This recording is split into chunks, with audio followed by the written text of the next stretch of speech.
Rebirth of billionaire wife episode 18। प्यारे पप्पी, तुम अकेले यहाँ सुनसान सड़क पे क्या कर रहे हो? और इस बॉक्स में क्या है? चोर? किस?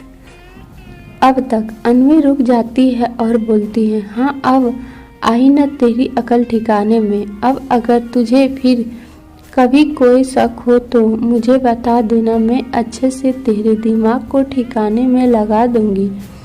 अभी तो बस ये छोटा सा ट्रेलर है क्योंकि मेरे पैर में अभी चोट लगी है। दोनों फिर बहस करने लगती हैं।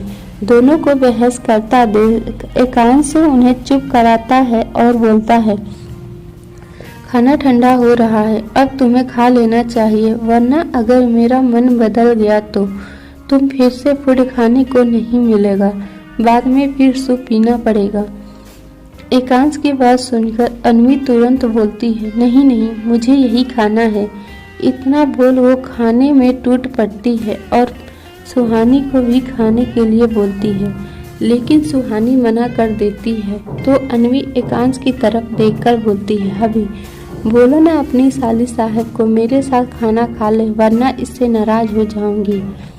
अन्वी की बात सुनकर एकांश सुहानी की तरफ देखता है और बोलता है, साली साहबा खाना खा लो, वरना मेरी वाइफ आपसे नाराज हो जाएगी तो फिर मनाना मुश्किल हो जाएगा आपके लिए।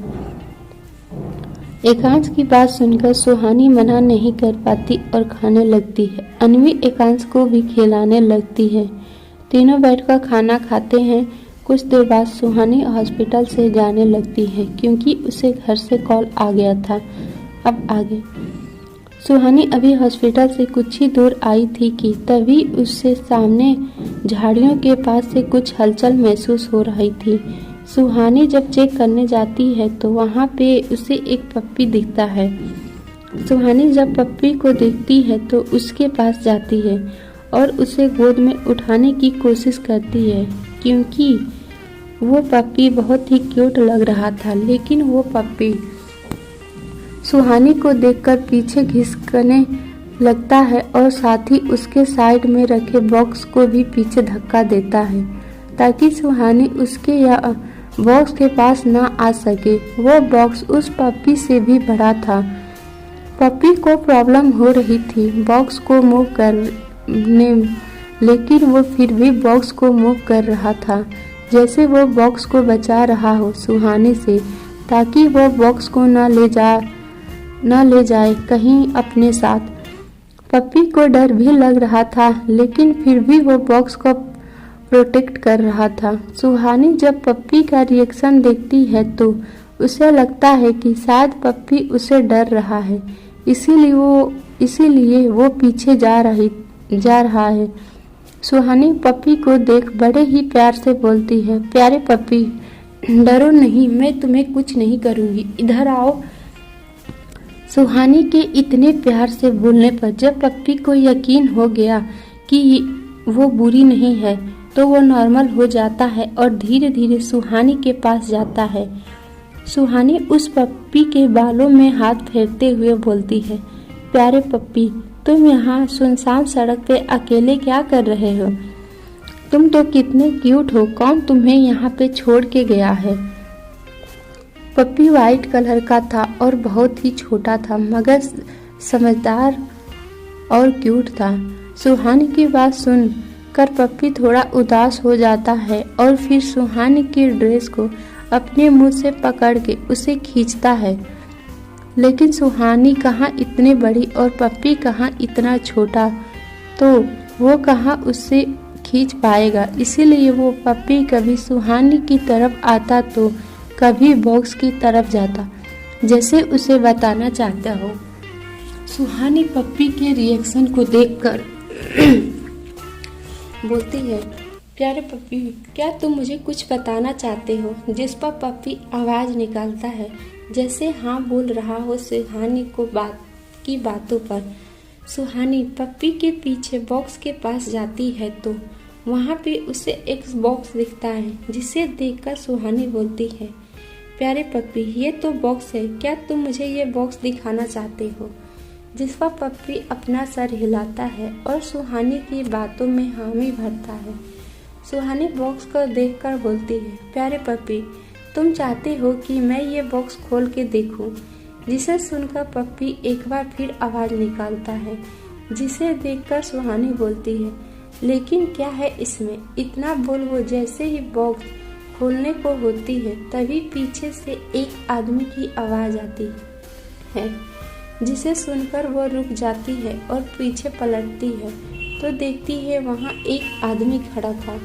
सुहानी कुछ बोलती कि पहले ही आदमी बोल पड़ता है, वाह मैडम, देखने में तो शरीफ लगती हैं और यहाँ पे हमारा सामान चुरा रही हैं। मैं क्या थोड़ी देर के लिए अपना सामान यहाँ रख के बाहर गया, आपको तो मेरा सामान ही साफ करने में लग गई। आदमी की बात सुनकर सुहानी बोलती है, एक्सक्यूज मी, शायद आपको कोई गलत फहमी हुई है। मैं तो बस इस पप्पी को देख रही थी जो यहाँ पे अकेला है। मैं बस इसी पप्पी की हेल्प करने के लिए यहाँ आई थी। जिस पर आदमी बोलता है, अच्छा तो फिर आप मेरा डब्बा क्यों खोल रही थी? बॉक्स की तरफ इशारा करते हुए बोलता है। सुहानी कुछ बोलती कि तभी उसे बच्चे की रोने की आवाज़ आती है, जिसे सुनकर वो चौंक जाती है तो वहीं वो आदमी के फेस पर डर दिखने लगता है और माथे पे पसीना आने लगता है। सुहानी बच्चे की रोने की आवाज़ सुनकर बोलती है, ये तो बच्चे की रोने की आवाज़ है, वो भी इस बॉक्स से आ रही है।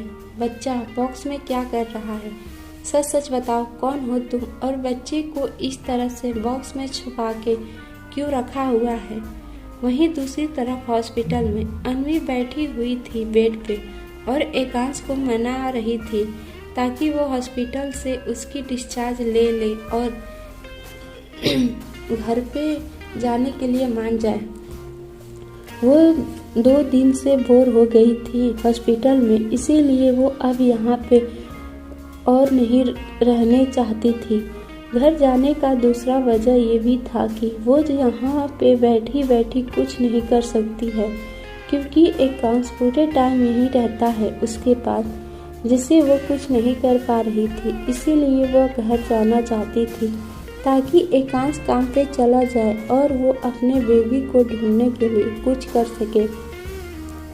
ऐसा नहीं था कि उसे एकांश पे भरोसा नहीं था, लेकिन वो वेट नहीं करना चाहती थी, क्योंकि पुलिस वाले तो अभी हॉस्पिटल की इन्वेस्टिगेशन करेंगे और इन सब में उन्हें बहुत टाइम लगेगा जानने में बेबी के बारे में। उससे अनीसा पे बिल्कुल भी भरोसा नहीं था, वो कुछ भी कर सकती है, कहीं गुस्से में उसके बेबी को हर्ट ना कर दे। इसीलिए वो खुद जल्द से जल्द ढूंढना चाहती थी अपने बेबी को। अन्वी के बार बार कहने पर एकांश मान जाता है और बोलता है, सुबह हम डिस्चार्ज ले लेंगे, ओके अभी आराम करो। इतना बोल एकांश अन्वी को बेड पर लेटा देता है ताकि अन्वी आराम कर सके। वहीं अन्वी सोने के बजाय एकांश का हाथ पकड़ के खींचती है और बोलती है, अभी मैं अकेले नहीं सोऊंगी, आपको भी मेरे साथ ही सोना होगा, वरना मैं नहीं सोऊंगी।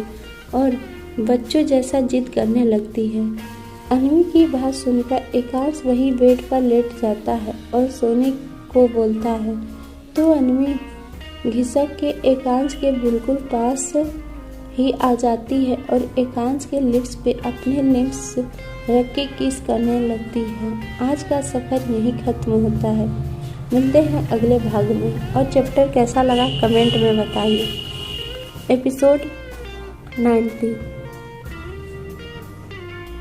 अन्वी लाइट किस करके तुरंत अपनी आंखें बंद कर लेती है और ऐसे प्रिटेंड करती है जैसे बहुत ही गहरी नींद में सो गई हो। एकांश को अन्वी के इस हरकत बहुत ही ज़्यादा प्यारा आता है। वो अन्वी को बाहों में लेकर सो जाता है।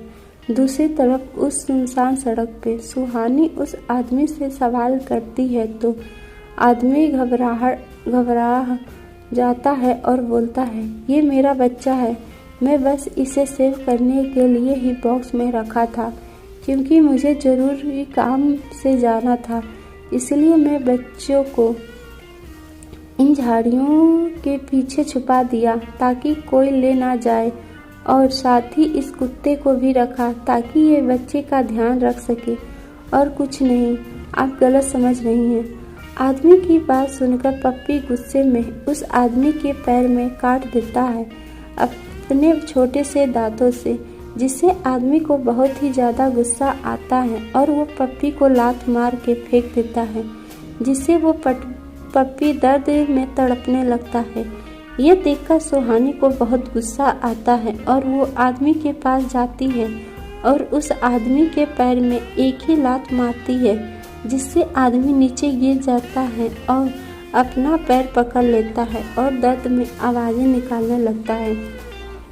सुहानी उस आदमी के बालों को पकड़ के खींचती है और बोलती है, अबे साला, तेरी हिम्मत कैसे हुई ऐसे पप्पी को मारने की?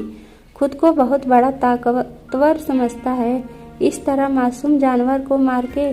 इतना बोल वो 2-4 चाटा उस आदमी के गाल पे मार देती है। वहीं सिंघानिया हाउस में अनीसा रेडी होके नीचे आती है और डाइनिंग टेबल में बैठ जाती है। वहाँ पे पहले से ही रूहानी जी ने बहुत सारा पकवान बना के रखी हुई थी। अनीसा मज़े से बैठ के खाना खाने लगती है। रूहानी जी वहीं बैठी हुई थी। अनीसा को मांगती वो वहीं उसे सर्व करती। पेट भर के खाना खाने के बाद वो रूहानी जी से बोलती है, मॉम, डैड कहाँ पे? क्या वो मुझसे अभी भी नाराज़ हैं? क्या सच में मेरी पॉकेट मनी और कॉलेज जाना बंद कर देंगे डैड? ये सब बोलते हुए अनीसा अपनी आंखों में नकली मगरमच्छ के आंसू भर लेती है। वहीं जब रूहानी जी अनीसा के आंखों में आंसू देखकर पिघल जाती हैं और बोलती हैं, मेरी राजकुमारी, मेरे होते हुए तुम्हें कभी कोई चीज़ के लिए कोई नहीं रोक सकता। मैं बात करूंगी ना तुम्हारे डैड से, वो मेरी बात कभी नहीं टालेंगे। चुप, बिल्कुल चुप हो जाओ। मैं ना अपनी राजकुमारी के आंखों में आंसू नहीं देख सकती। इतना जितना बहाना था बहा ली, लेकिन अब और नहीं। इतना बोल वो अनीसा के आंखों से आंसू पोंछती हैं। थैंक यू मॉम, एक आप ही हैं जो मुझसे सबसे ज़्यादा प्यार करती हैं और मुझे समझती हैं। आप दुनिया की सबसे अच्छी मॉम हैं। ये सब अनीसा बहुत ही इमोशनल होके बोल रही थी अपनी मॉम के सामने। अनीसा की बात सुनकर रूहानी जी फूले नहीं समा रही थी, क्योंकि उनकी लाडली बेटी उनकी तारीफ जो की थी वो अनीसा को गले लगा लेती हैं और बोलती हैं, मैं ना हमेशा तुम्हारे साथ रहूँगी। और बेटा, ये तो मेरा फर्ज है, तुम भी ना सबसे अच्छी और मासूम सी बेटी हो। वो अभी अनीसा के रियल फेस से वाकिफ नहीं थी, क्योंकि अनीसा हमेशा ही उनके सामने मासूम सी, प्यारी सी, भोली भाली लड़की बन के रहती है। रूहानी जी की नज़र में वो एकदम प्योर और इनोसेंट है। आज का सफ़र यहीं ख़त्म होता है और उम्मीद करते हैं कि आप सबको ये स्टोरी काफ़ी अच्छी लगी होगी, और जिन्होंने भी मेरे चैनल को